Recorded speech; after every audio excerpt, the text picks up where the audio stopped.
Does anybody have anything that they want to share real quick that's exciting that maybe they're working on, or an accomplishment that they've had? Hey, Mandy. Yes.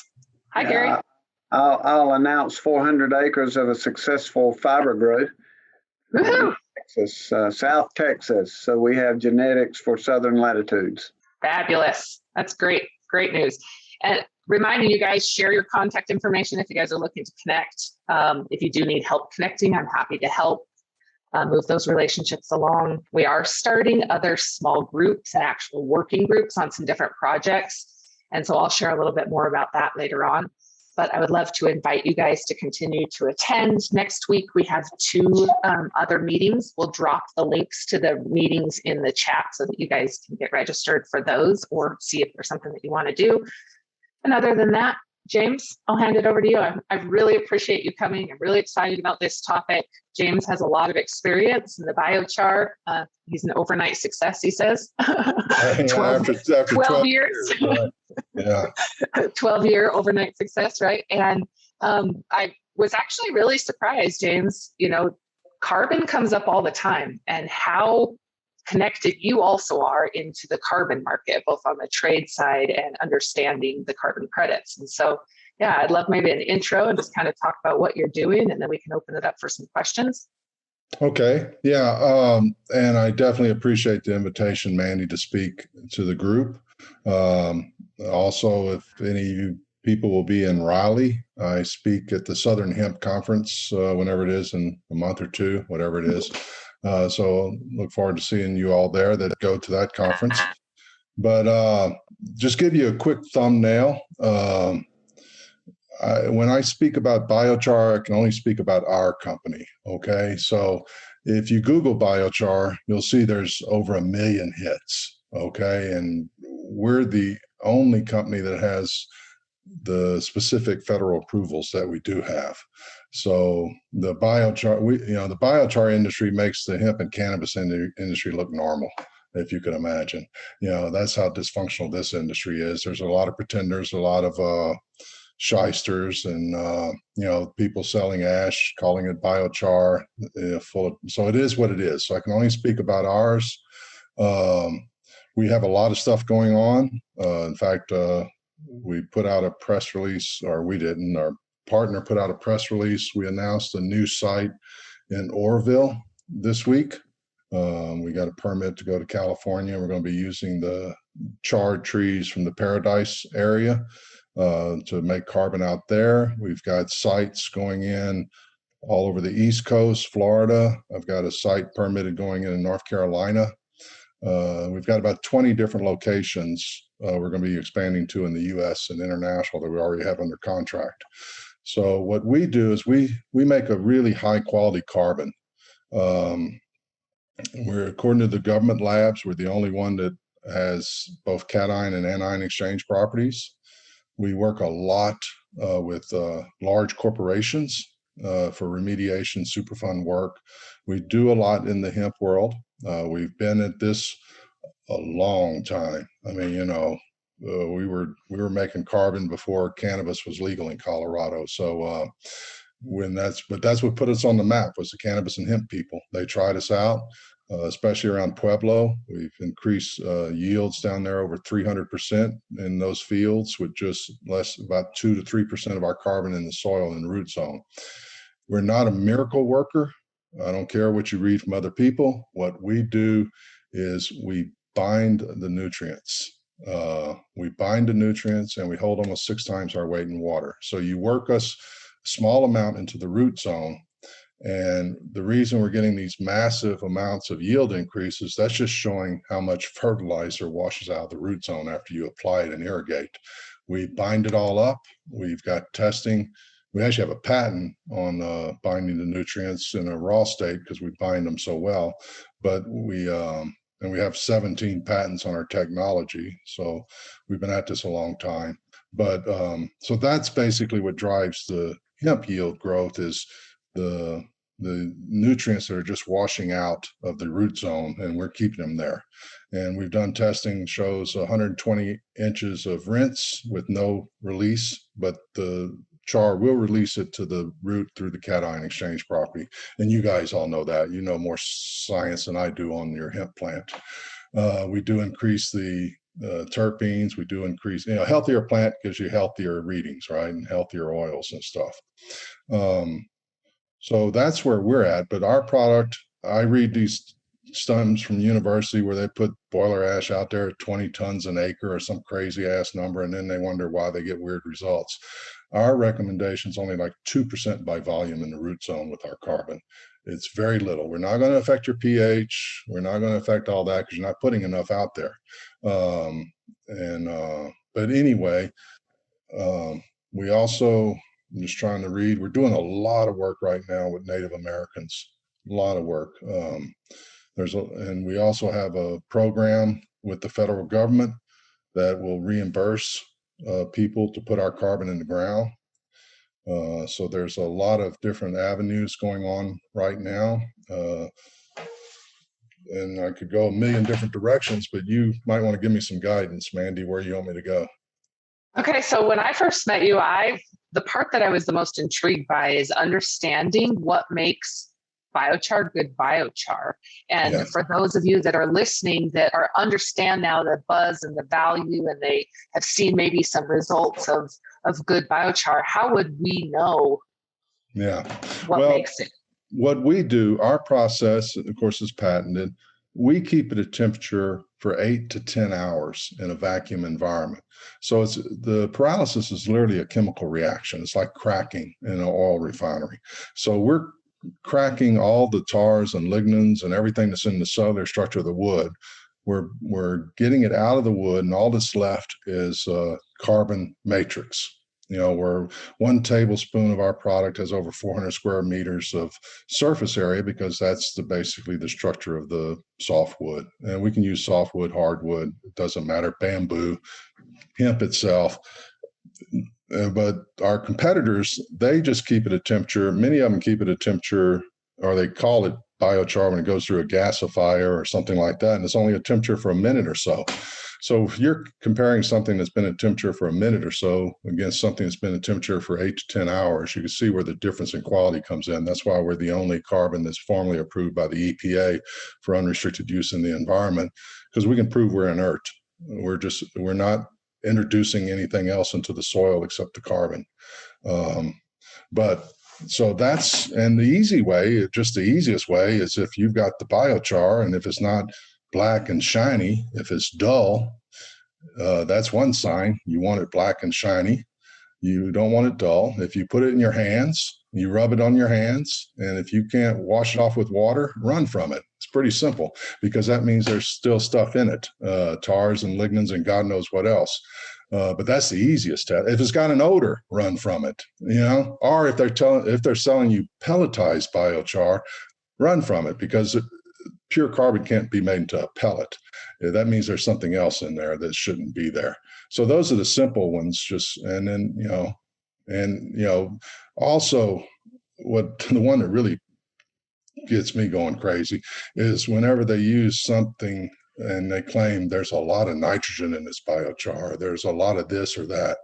Properly made biochar, there's nothing in there. If there's any elements in there, it's going to be welded into the walls. So there's no nutrients in a raw biochar that's made properly. If there are, there's something that shouldn't be there, and you're running a risk. Now, you add nutrients, you doctor it. Every one of you have your own special concoction. You all, are experts at what, you believe is the best. That's why you're in this deal.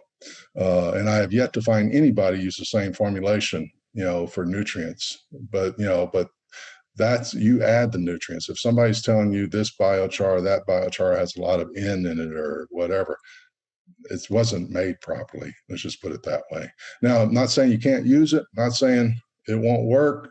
I'm just saying it's sort of like a roulette wheel. You could also have a lot of toxins in there. You just don't know.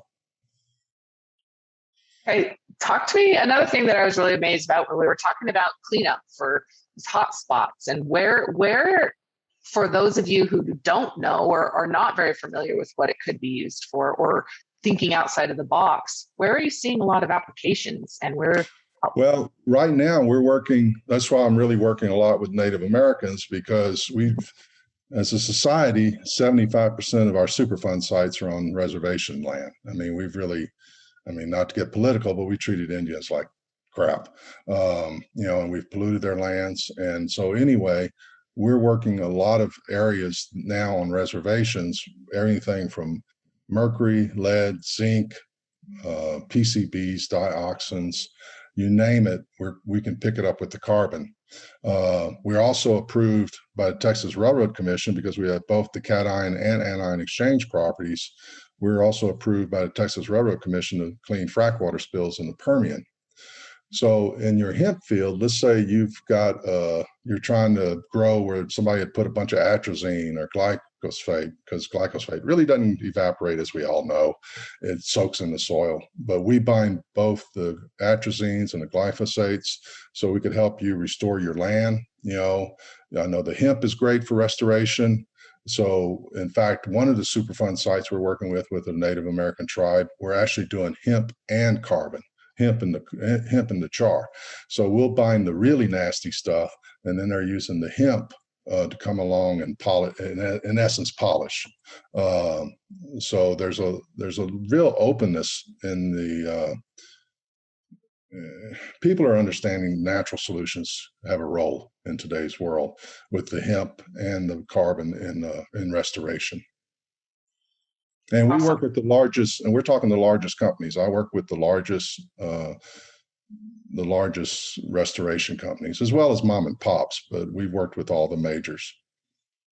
Well, and I think that that's something too, that, when we talk about what validates, right, what we've done is you've been in this for 12 years now and had time to run a lot of tests. And that's something I was saying earlier is maybe, can you speak to some of those? What are some of the tests that have been done you said the EPA, all right, certified EPA?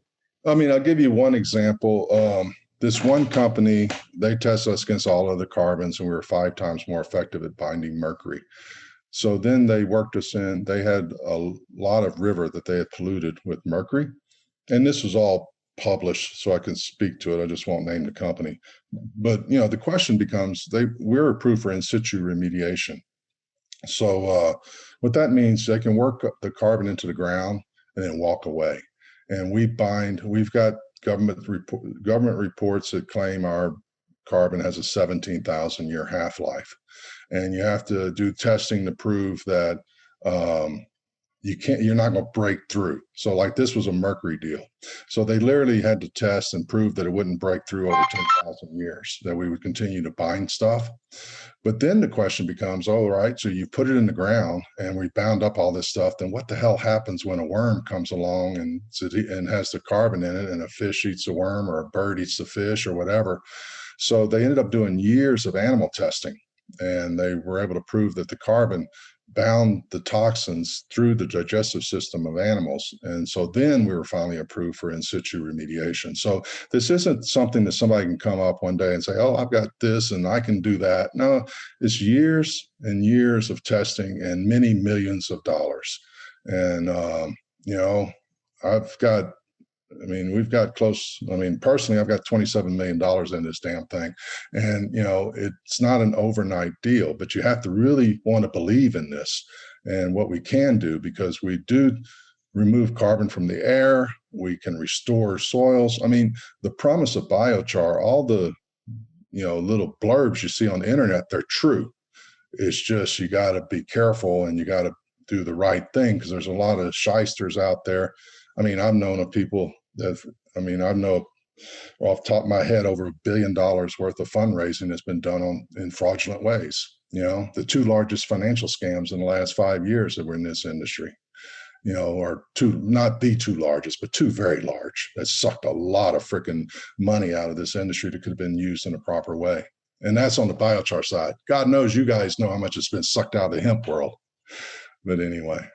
Yes, exactly. Okay, well, if you guys have specific questions, don't hesitate to drop them in, or you can raise your hand and I can actually call on you if you'd like to ask a question.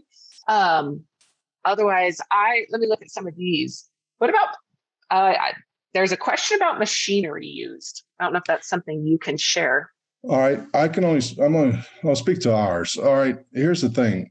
We've discovered, in our humble opinion, that if you keep it at temperature for 8 to 10 hours, you make a carbon that no one else can make that has unique properties. You cannot have moving parts if you're going to keep it at temperature like that. That's one reason our competitors, and we've patented this method so nobody can come back through on our side. I was the big idiot before with all my competitors because they were all building these massive multi-million-dollar machines that ran sawdust through them and wood chips and everything. But their problem, they can't keep it at temperature for a long period of time, or moving parts start to weaken and break. And then a surprise, if you change your metal to stainless leaches nickel if you're at the proper temperature, and you're actually creating a toxic stew when you're trying to create something natural. So that's one reason we went at it the way we went at it. We use airflows to move things around. There's no moving parts in our equipment. You can go on our website. It's pretty simple looking. It's kilns, and we just build a lot of kilns. But it may look simple, but we actually have over 40,000 data points a second going into the algorithm from each kiln. So there's a million different ways to get to the finished product. I can't tell you when I start a batch how long that batch is going to take. I can shoot between 8 and 10 hours, but they could take a million different paths, but it's all depending. At the end of the day, it will all end up at exactly the spot it's supposed to be. And so we embrace the difference in feedstock and the difference in moisture and the difference in everything that causes everybody else to kind of have a mixed bag of results. We also can use different feedstocks. We can use softwood. We can use hardwoods. I'm the only manufacturer that's approved, or I'm the only technology approved by the government that can destroy railroad ties right now. And I've got deals with all the major class ones. Well, no, I've got all but one, but I'm working on a contract for that one. None of that's going into agriculture. That all goes into plastics and concrete. We're also a plastic and concrete additive. We greatly increase the strength of plastic and cut the weight in half. So there's a lot of things going on with stuff like that. But that's the path we took with the machinery. You could see it on our website, and the emissions are extremely clean. I've got one permit in North Carolina, a site that's going to convert railroad ties. So I can still operate 420 of them at one time and stay within a synthetic miner permit. So our emissions are extremely clean. Awesome. Okay. Phil, I know you've got a question, and then I want to jump back over to the carbon credit and talk about the trade credits when you're finished. Phil, go ahead. Well, I asked this in the chat, and it's kind of meant to address the fact that a lot of people seem to think they can make it like big, quick in hemp. And you've just told us it's not easy money. And what you've done is taken more than a decade and a whole lot of money. A lot of dedication too, because man, scars across your back like there's no tomorrow. Yeah. So as myself, someone that used to be in the ag equipment sales marketing world, I just am kind of wondering, what does distribution rights look like? Is that something you're open to? Are you selling your equipment or your product commercially down the road for people on this call that are interested? What we do, our growth model is a joint venture type model. So what we do is we'll partner with someone for a site, and usually it's someone that has a massive waste wood problem or they have a massive need for the carbon. And so what we'll do is we'll just partner on a site where we sit around the table. Every joint venture, and I've done 20 of them, no two are the same. We bring the equipment, we bring the technology, we run the site, because the last thing, that's the only given to it, because considering how flaky this industry is, we don't want someone taking our equipment, making a bad batch, and all of a sudden, there goes that equipment, so, but anything else is negotiable. So feel free to reach out. If you've got a lot of waste, the margins are pretty good. We don't sell, we sell we're not the cheapest carbon you're going to ever run into, but we're the most cost effective on uses. And we just started shipping to the world's largest water treatment company. It took us years and years of testing, but that one customer will end up using more carbon than I can make in a long time. So we're ramping up very, very, very quickly. Our as fast as we can get the equipment built and joint ventures accomplished. Anyway, I believe Carl has a question, and you want to take that, Yeah. Mandi, or you want me to go to carbon credit? Okay. Yeah, go ahead. I was trying to get myself off mute and couldn't fumble fast enough. Carl, hi, good to see you. Hi. Thank you very much for speaking with us today, James. A question in regards to the particle size. Is there a particular particle size that you know of that is actually most beneficial when it's added as a soil amendment? All right. We actually, and it's a good question. We actually make our carbon in big chunks, like the size of firewood, and then we beat it down with hammer mills.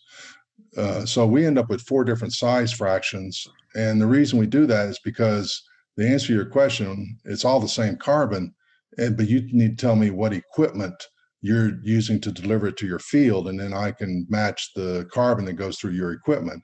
Now, where it may differ is like if you got a really compacted soil, you're going to want to put it into larger chunks. But so there are some things that would affect whether you're compacted soils, loose soils, clay soils, but as a general rule, we match the size of the carbon with whether you're using a manure spreader, an air seeder, an injection, center pivot. We have carbon that goes through all that, or that row, that thing that inserts while you go down the row. I don't know what it's called. I've just seen it operate. I'm not an agricultural salesperson, but so we match to that. That's awesome. What about carbon? We've talked previously about the carbon exchange, and I guess real quick, Carl, did that answer your question? Did you have any other follow-up? Yes, no, thank you. That was very much that answered the question. Okay, perfect. Yeah. Carbon credits. Okay. You really want to talk about scams. Now we're going to talk about a scam. And it's not, the carbon sequestration is real, but what you've seen, and I'm sure any of you paying attention, they've already identified over $1 billion worth of scam deals because all the shysters move in at the beginning, right? So it will survive. It will happen because we got to draw down the carbon. It's that simple, but there's going to be a shakeout of what's going on. So all these different exchanges are positioning themselves, and I know them all. The way your carbon credit, in fact, we're actually going to, I don't want to steal thunder, but I'm planning on a press release within a week. We're launching our own exchange. We're going to trade our own credits because I'm tired of playing the game with the shysters. And we're dealing with all the major corporations, so why do I need to pay somebody a massive deal just to have them do a transaction when I'm also an attorney and an MBA. But what happens is, the science behind the carbon credits, you do need to go through the formula. There, you got to measure your hydrogen to carbon ratio, your oxygen to carbon ratio. Long story short, what that's trying to do, there's formulas. You look on the European exchanges, and there's European exchanges that settle down. They have formulas, and you can find those, okay? And you'll know real quick what your carbon qualifies for when you find these formulas, because you just plug in the HCOC. Like our carbon, for every ton of carbon we produce, we actually get 3 tons of carbon dioxide offset credits. You're really not trading carbon credits. You're trading carbon dioxide removal. I lose track. Carbon dioxide offset removal credits, CORCs. And when you see you're getting like $50 or $100, in fact, in Europe right now, they're selling for over $100. That's what you're trading. You're not trading carbon credits. If you're talking to someone, they're talking carbon credits, go talk to someone else, because the corporations are buying carbon dioxide offset removal credits. So that's where you just figure out your numbers. The problem you're going to run in on hemp, I don't think it's a secret. If you do your research, there has been a big brouhaha over the Nature Conservancy got supposedly outed on a lot of fraudulent credits. They claim they aren't, so I don't want to accuse them of anything, but Bloomberg's report, they basically got caught selling a massive amount of carbon credits on forests for trees that, they it was a bad deal. One of the things you got to do on carbon credits is, but for those carbon credits, your project won't go forward. So you got to be careful how you word your project. So there's, and see what they were doing, what they were accused of doing was selling carbon credits on old growth forests that were protected in national parks and was never under danger of being cut. So, so that's not exactly what you're supposed to be doing carbon credits on.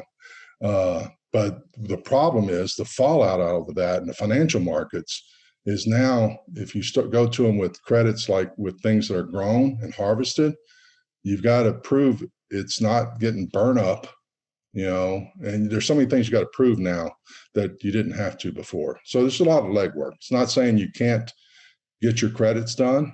It's just not as simple as it once was because the financial markets are skittish. And then you got the issue like, I'm working with an Indian tribe. They had to unwind hundreds of millions of dollars worth of carbon credits because their forest burned up in one of the fires in Oregon. I mean, what the hell are you going to do? But when you sell carbon credits on something and the whole forest burns up, Wall Street wants their money back. So it's not as simple as everybody likes to make it sound, but it's doable. You got to be patient. You got to separate the wheat from the chaff and work with reputable organizations. And at the end of the day, there is no market maker in carbon credits. You need to trade your own credits. So why should you go? I mean, the reason you go list on an exchange is they basically get the emails. But I can tell you, if you put your name out there in the last week, yesterday, I got one quote for 1 million tons of carbon credits from a major corporation annually. And then another one for like 40,000, but I mean, but once you get out there, they're so desperate for credits, legitimate credits, they're going to find you fast.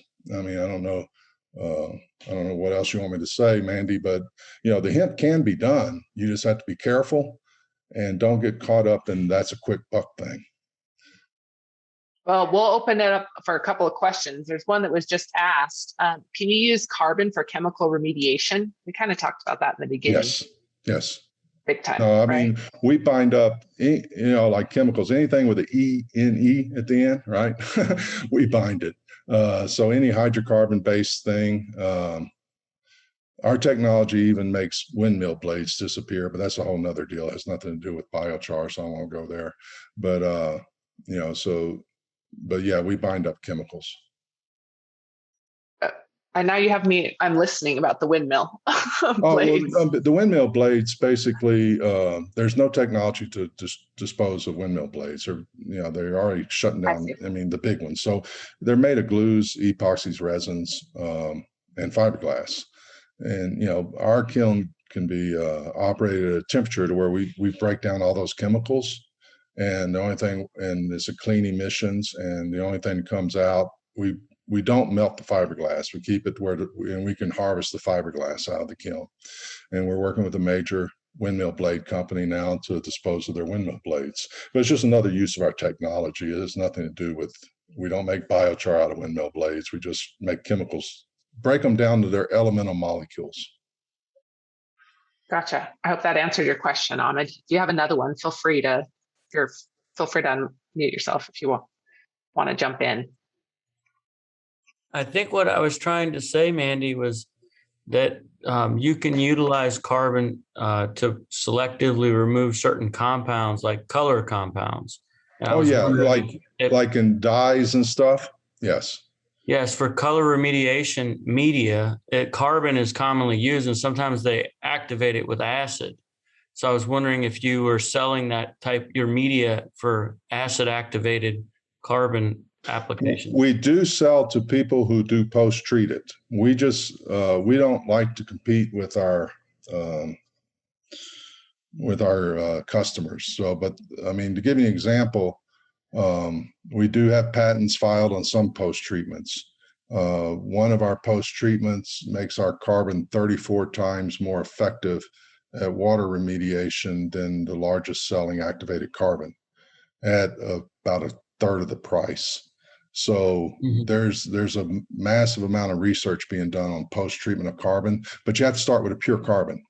I guess, so it works a lot better. A lot of the people are that, anytime I post, I hate it when somebody posts that we're being used to clean up an algae bloom, because then the blogs say, oh, this can't be done. My carbon doesn't work for that. Well, that's right. Your carbon doesn't work for that. But, then they have to post treat their carbons. So it just gets into a blog war. But there's a lot of things our carbon does raw that other carbons need post treatment for. But that's a whole nother, there's a million things you can do. You got to remember, carbon's the basis of life. Once you get down to the carbon, there's so many ways you can go in so many different applications. Do you have any application notes on some of these remediation techniques? Yeah, if you send me email, I'll send you the study. We just got studies done out of the state of Nevada that when I just said that 34 times more effective than activated carbon. I can send you that whole write-up. Okay. Thank you. Awesome. Thanks, Ahmed. Any other questions? Have you experimented with biochar as a filter membrane as opposed to buried in the ground? Yes. We do a lot of industrial stuff. Okay. So to answer your question, we have a patent on algae removal, which is a filter. We have a patent on treating acidic mine wastewater, both in the US and in Canada. So we do a lot of work in water filtration. We sell to major water treatment companies. We sell to major lake cleanup companies. Like I say, we're working in Superfund sites throughout Indian country. So the carbon binds the nasty stuff. Carl, I saw you had another question. Go ahead, sir. Yeah, sorry. I was just going to ask again in regards to, I missed it. If you could put your company name and email perhaps in the chat somewhere or something. I don't know. I didn't see it. So I was just. Oh, can you do that, Mandy? Gotcha. If I hit something, you probably won't see me for a day or two. Thanks. That was the only question. Yeah, I got you. Absolutely. Kevin, go ahead. I definitely agree with all the unclarity, basically. And my big thing is a lot of confusion with the actual definitions of what a feedstock is and versus a biomass. Exactly how to describe biochar to somebody that is completely surprised by what biochar is. Can you clarify on exactly how do you explain the pitch? All right. Well, Kevin, here's where I differ from a million other people. I don't belong to any of the industry organizations because we don't agree on the definition of biochar. The industry thinks 10% carbon in the ash counts as biochar, and it's not fair that they can't mark it as a biochar. But okay, so you got 10% carbon. What the hell's in the other 90%? You ever run a chemical analysis on that crap? So what I assume is biochar, and that's one of the biggest mistakes I ever made was putting biochar in our company name, but that was 12 years ago before the industry even got going. It's a high carbon, low ash product that has cation exchange properties or absorptive properties. Just call it absorptive properties. And as far as feedstock, if you're making it properly, you can use any organic matter. I can use nutshells. I can use hemp. Hemp makes incredible biochar if it's done properly, because at the molecular level, the difference between the different feedstocks is the size of the pores at the molecular level. So if you're using hardwood, you're going to have small ass pores. And guess what? Some of those pores are smaller than the organic molecules you're trying to bind up. So the people who are trying to market hardwood carbon and say it works well, what the hell does that mean? Because it won't even bind up some of the molecules you're after. But it does other things great for plastics additive and stuff like that. So, every carbon has a market. The softwood has about 34% macropores because it grows quicker. They hold the big organic molecules. Guess what? Hemp grows really fast. It's like bamboo. It's nothing but macropores. So if you make it properly, it's the best freaking carbon to go into agriculture, but you got to make it properly because the pores are big. It can hold the big organic molecules. It can bind up anything. It can even bind up mercury. The mercury molecules fit in there if you want to bind it up. So when I look at feedstock, any organic matter will work, but you got to stop and think, okay, imagine this, like if I got a nutshell that, you couldn't hammer a freaking molecule into, what are you going to do with that carbon versus, like a pine or a hemp biochar? Right. And that gets to basically doing like the grading as well. And I totally agree that, the different feedstocks are going to give you a different biochar, which could be a different application. Exactly. Exactly. And that's really interesting. And that's kind of what I'm doing right now is focusing on doing hemp stocks. Yeah. And just trying to basically get the right temperatures and all the fine tuning. I'm definitely, doing a. Well, I tell you, it's not a secret, man. I'll tell you. I mean, where you can, there, and these charts are publicly available. The best temperature to create a highest quality biochar with the best absorption is at 600 degrees Celsius. Okay. Now the question is how long you got to keep it there. Okay. Right. That's where we come out. But I mean, there's charts that have been known. I mean, this is all public knowledge. I'm not giving a secret here, but then the question becomes how long you got to keep it there to get it clean. But if you could keep it between 550 and 600 C until it's clean, you'll end up with the highest cation exchange property, the best absorption, because the dirty secret is if you get above that, you start destroying all those properties. Everybody thinks you got to go high temperature. No, you got to go right at the 550, 600 C, but hold it there long enough for the pores to clean out. Because if you go past that, you're going to destroy the cation exchange property. It's basic chemistry, Anyway, but that's you can send me a Christmas gift. I just saved you all the research. Now you just got to figure out how long you got to keep it there. Done. Awesome. Thank you, Carl, and then Phil. Go ahead, Carl. Okay, thanks. That's great. I'll send you a Christmas gift. All right. I guess I've been kind of struggling too with the definition. I mean, so what's the difference between charcoal and biochar? And then, and we'll talk in a second, I'll ask about HTC or hydrochar. But yeah. I guess from what I understand, really, because for some, biochar would be something that it's a carbon that's kind of been inoculated or not, but placed into the ground for agriculture. And charcoal, which is kind of similar, the way they make charcoal would also be similar to the way they make biochar, except charcoal would be dirtier. It would still have all the it has the nasty stuff still in the pores, right? Because that's what catches fire, right? Okay, and because then afterwards, when it's pure carbon, you're not really talking then about it's not these things that are actually catching on fire. It's actually then just reaction that's going on between some of the other stuff, I guess, the carbon and the oxygen. Yeah, I mean, our stuff, I think they quit running the test at 400 C. It won't self-combust. Right. You got to have stuff in the carb. I mean, but you strike a match to it, it's going to burn. But I mean, I'll melt your barbecue pit because I've got almost 15,000 BTUs in a pound.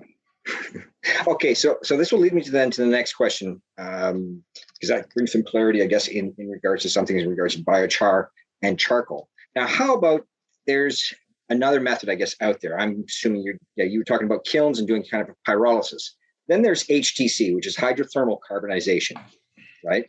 Yeah, I haven't bothered to look at their properties or anything, but I do know it's out there. Okay. Yeah, and I know that it's still kind of a relatively new technology. I mean, it's only, as far as I know, there's only one really commercial plant in the world that's actually up in operations. But this is something that scientists we've done like on the lab and on the bench, and we could do this HTC. But okay, if you can't really answer the question, it's still kind of relatively new. Well, I mean, here's the thing. At the end of the day, it doesn't mean squat unless it absorbs things. There's so it's great that they make it that way. I mean, but they need to test it. Does it bind this? Does it bind that? Will it release this? Will it release that? Because that's what we're actually selling, a functional product. We're not selling, so you're not buying it for carbon content. You're buying because I bind up nutrients and I release it to the plant root and it won't wash out in an irrigation. And I hold water so you can cut your water usage back by half. I mean, we're used on some of the top golf courses in the world. I mean, I'm not allowed to say one of them because every time I do, the lawyer threatens to sue me for $50,000. But they got a beautiful golf course in Augusta, and then,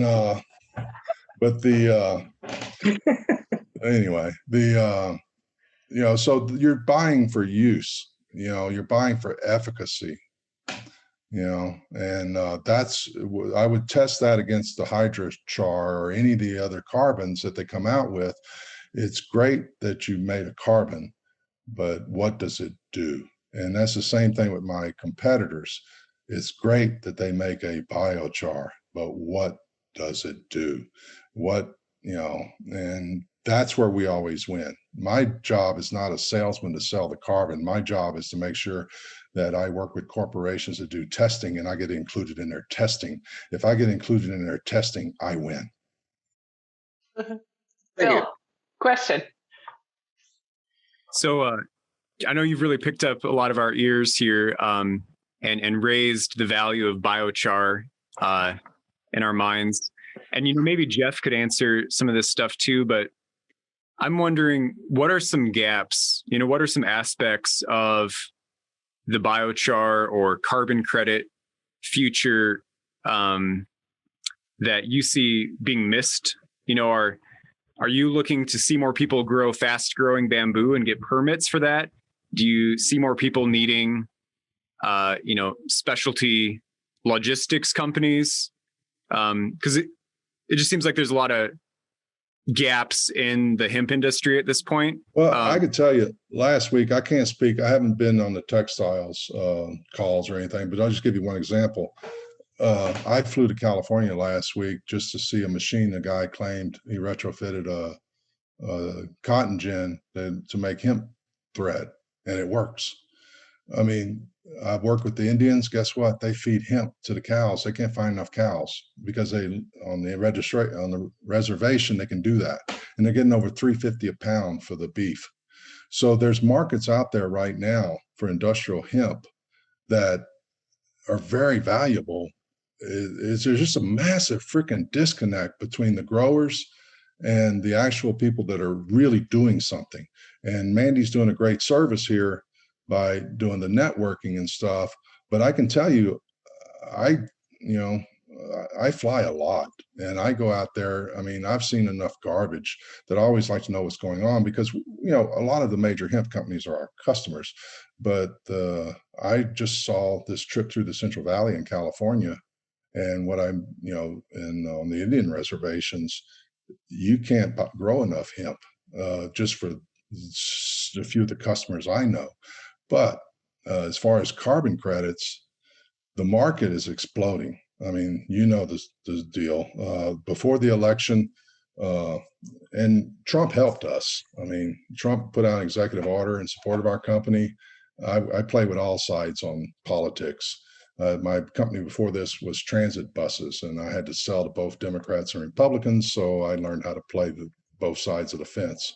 But before the election, we couldn't get $10 a ton for the carbon credits. Right now, I can sell carbon credits over $100 a ton.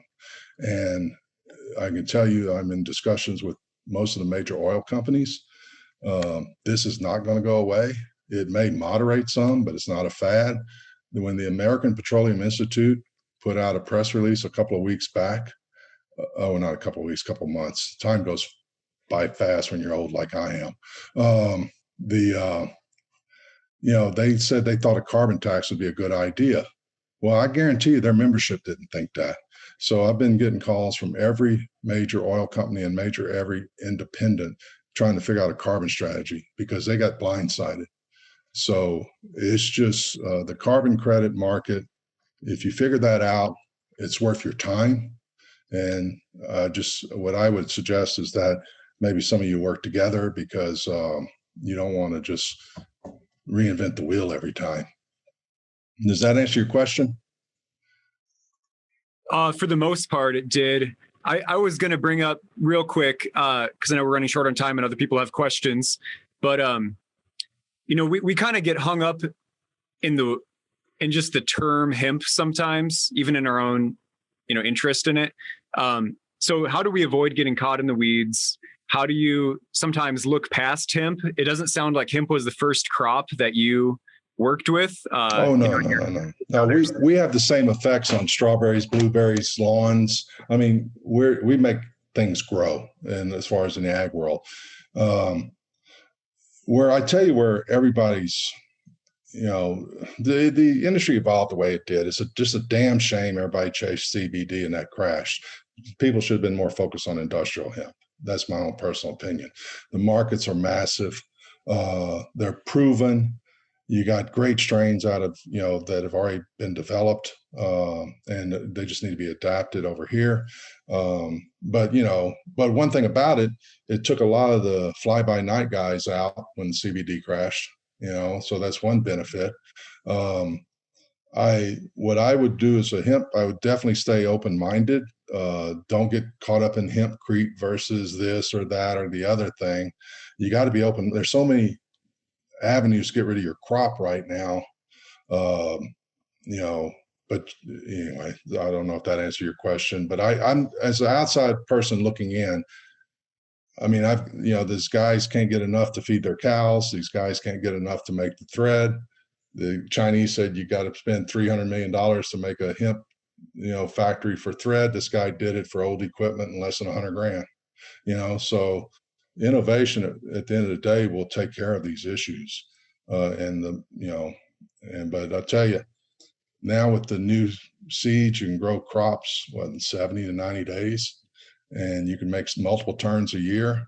I know in California, they're making more on the hemp, at least the people I'm speaking to. They won't tell you because they don't want you competing with them, but they're making more on one crop of hemp than the nut guys make in a year, and they're turning 3 or 4 crops.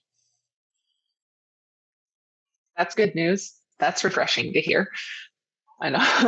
Ahmed, did you have another question? Do you have anything else you want to bring up as we slow down? You're good. Anybody else have questions? We're getting to the end and I want to be respectful of time. I really appreciate everybody joining today. James, it was awesome information. Did you get a chance to speak with Bruce? Bruce, are you still on? Not yet. And I know there's like 44 things in the chat I haven't looked at. But, it's okay. I've been reading off some of them and trying to cover them up. These are, just so everybody knows, these are transcribed and edited and then shared. Our members get copies of each of the notes and the videos, and then we post the videos on our Amazon page, on our YouTube page. And so you will be able to go back and just kind of watch. It's obviously displayed different. It's not the networking opportunity that you get when you come in here. But if anybody has any other questions, maybe 1 or 2 more, other than that, we can say goodbye. And next, I wanted to look at my calendar really quick. Next week, we have 2 meetings. Our construction and building materials on Wednesday, and then our education meeting on Thursday. So Matt Wilson, wow, I'm losing it. Greg Wilson with Hemp Wood is going to be talking on Wednesday to talk about hemp wood. And then on Thursday, let me look at who's speaking again Thursday. Oh, this one's awesome. So this one, we're doing an ESG discussion. So it's along the same line. We've got Noah Miller, Patrick McCartan, and Jeff Trotter coming to speak about the ESG discussion and Regenibus. So love to invite you. John, I saw your hands up. Go ahead. Oh yeah, I just wanted to ask about hydroponics, how that might work. I guess you could load nutrients up into your carbon char and then sell them to, is that how that? Yes. To answer your question, you can grow in 100% biochar. The one application that I ship to quite often is a fish farm that also uses the biochar to filter the water from the fish, and then they grow strawberries in the carbon. I will give you one caveat with hydroponics. We are a pure carbon. If you're using plastic blades on your water pump, it will not last any time at all. You need steel blades because we are really abrasive, and but it can be used in the hydroponics. It can, anyway. So, that's just that. That's my caveat. If you got a cheap pump, keep moving down the road. Don't buy my stuff. Because otherwise you'll call me and complain. It happens every time. Right as I was announcing who our speakers were, Jeff Trotter logged on. Jeff, if you're on, I'd love to say hello to you. We just had a great discussion about biochar and was just announcing that you were going to come and kind of speak next Thursday. If you wouldn't mind introducing yourself and giving these guys an opportunity to kind of learn about what you do and what we might be talking about next week. Hi there, Mandy. Sure. Hi. I'm more than happy to do that. I apologize for turning up so late. I was wrapped up on an attorney call, but it was a good attorney call because it was free. And those are always the best ones. And it was helpful, to be honest. Yes, we'll be there next week along with Noah Miller. And we'll be talking a little bit more about hemp and the opportunity around hemp, and as a driver for some of the solutions to humanity's greatest challenges aligned to the Sustainable Development Goals. So looking at all sorts of areas where we believe hemp could be a game changer. And fundamentally, any industry that begins with the letter F is about to be disrupted. Food, fashion, fuel, fibers, fabrics, even finance is about to be disrupted by hemp.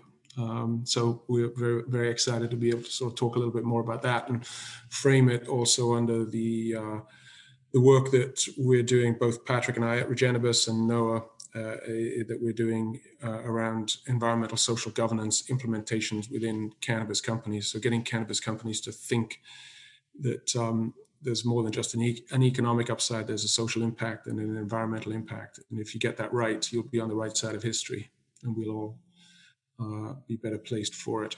So that's what we'll be talking about next week. Awesome. Something light, basically. Yes. Just a small subject, right? Yeah.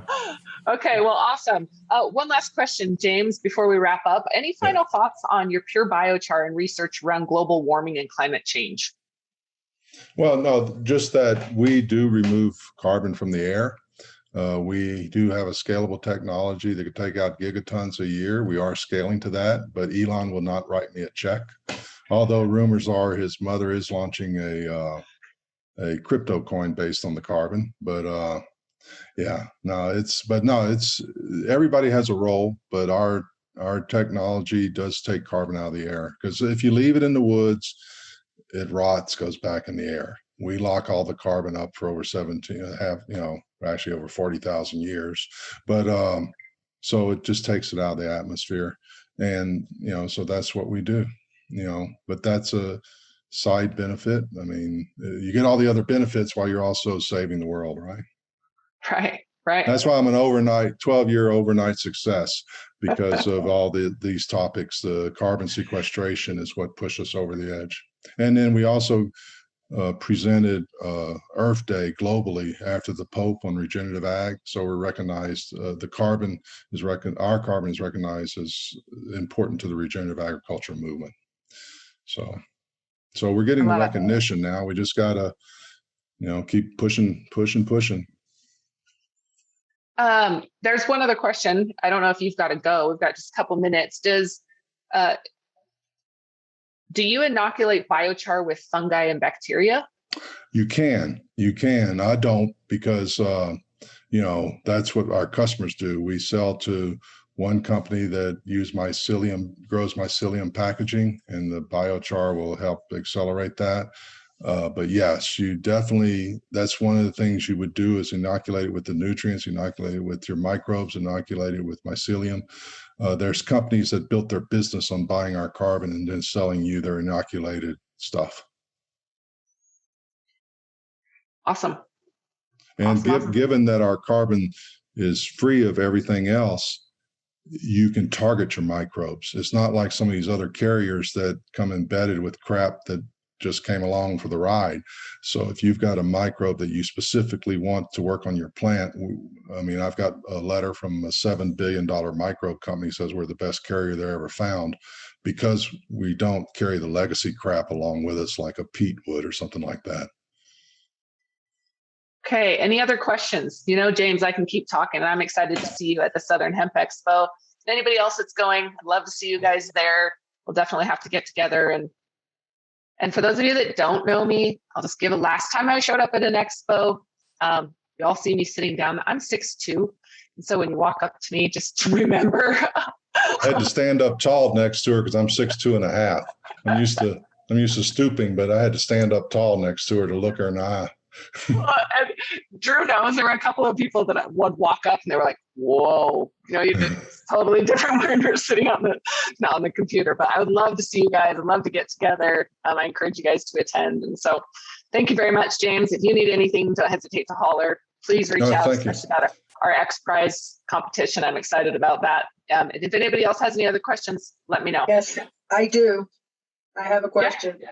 Where is the Southern Hemp Expo going to be? It's Rawlings, North Carolina. It's Raleigh. Raleigh. Yeah. North Carolina. And, okay. It's basically September 2nd through the 4th. There you go. Yep. Yes. So I encourage you guys to attend. Okay. Thank you guys. Thank you. I appreciate you. Don't hesitate to holler if you need anything. Thank you.